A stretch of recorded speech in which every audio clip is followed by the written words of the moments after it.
Hoje em dia, todo mundo sabe que um dos melhores métodos para se unir permanentemente duas peças de metal é a soldagem. Só que esse processo de fabricação só começou a ser mais usado nesse século, mais precisamente depois da Primeira Guerra Mundial.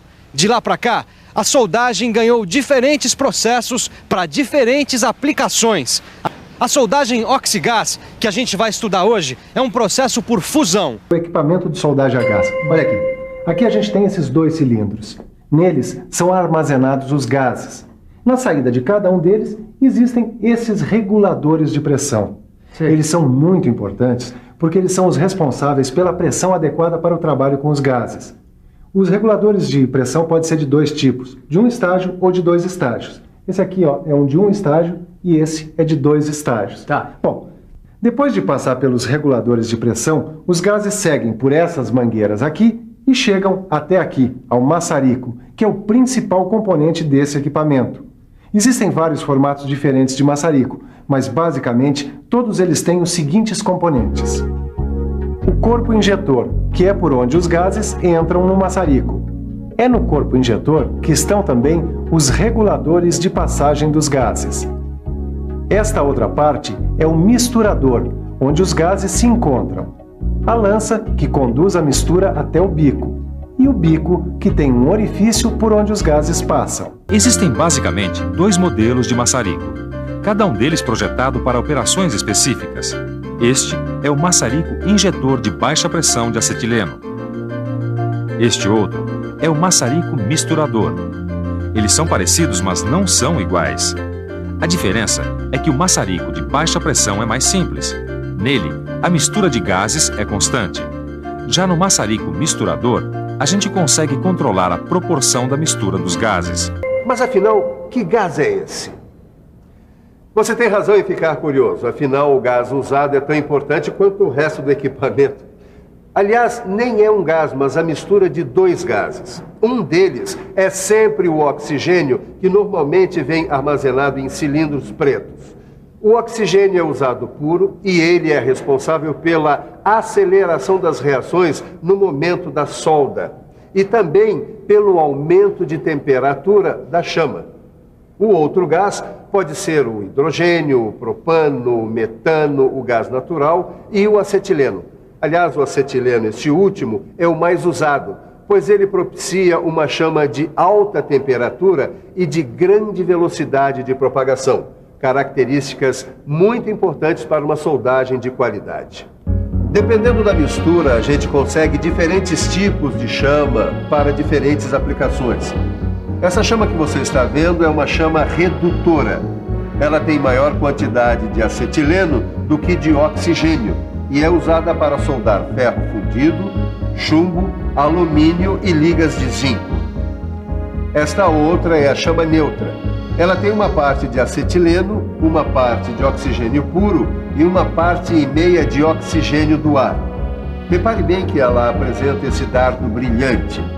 Essa chama é usada na soldagem de todos os tipos de aço. E esta é a chama oxidante.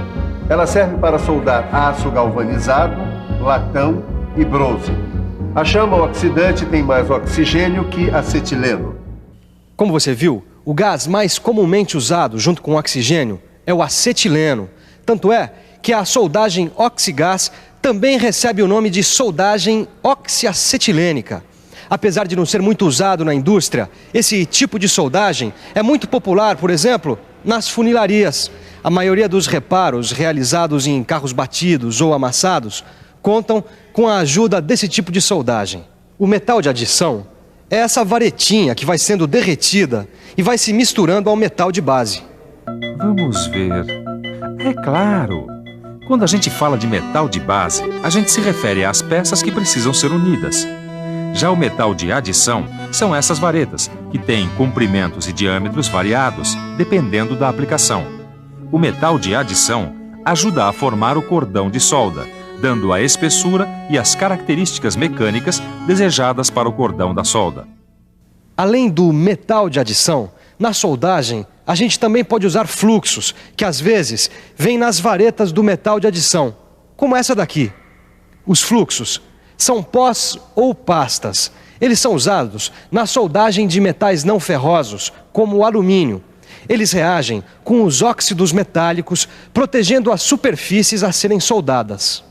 Em primeiro lugar, é preciso abrir as válvulas dos cilindros dos gases e depois regular a saída deles. A seguir, é hora de acender e regular a chama. Aí, já podemos começar o trabalho, formando a poça de fusão. Poça de fusão, ou banho de fusão, é o nome que se dá à região em que o material a ser soldado está em estado líquido. Quando se usa metal de adição, ele também estará liquefeito na poça de fusão, se misturando ao metal de base. Como você viu, a formação da poça de fusão é o primeiro passo para a soldagem. Depois, é só fazer o cordão de solda. O cordão de solda é justamente a região que se forma durante a soldagem no encontro das duas peças de metal.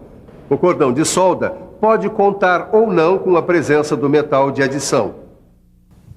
Essa primeira técnica é chamada de soldagem à esquerda. Repare no movimento que o seu Elias faz com o maçarico. Esse outro tipo de movimento é a técnica da soldagem à direita. Usando a técnica de soldagem à direita, a gente tem uma melhor visão do ponto de fusão e pode controlar melhor a soldagem. Além disso, essa técnica possibilita a soldagem de materiais de espessuras maiores que 6 milímetros. A soldagem oxigás utiliza uma chama de altíssima temperatura. Por isso, todo cuidado é pouco. Como se não bastasse a chama, os gases utilizados são altamente inflamáveis. A coisa mais grave que pode acontecer é o retrocesso da chama, que acontece quando a gente regula mal a pressão de saída dos gases. Se isso acontecer, haja rápido. Feche a válvula do acetileno. Feche a válvula do oxigênio. Depois, resfrie o maçarico, colocando-o num recipiente com água. Depois de resfriado, retire o maçarico da água e abra a válvula do oxigênio para expelir os resíduos de água que possam ter sobrado lá dentro. Sempre que você tiver que transportar o equipamento, use carrinhos especiais, sempre na posição vertical, com o capacete de proteção das válvulas. O equipamento deve ser guardado em local ventilado. Os orifícios das válvulas devem estar sempre limpos. Manuseie os cilindros com cuidado, evitando choques. Sempre verifique se não há vazamentos nas mangueiras e nas conexões. Lembre-se de usar sempre tenazes para manusear os materiais metálicos soldados. Eles estão sempre em altas temperaturas.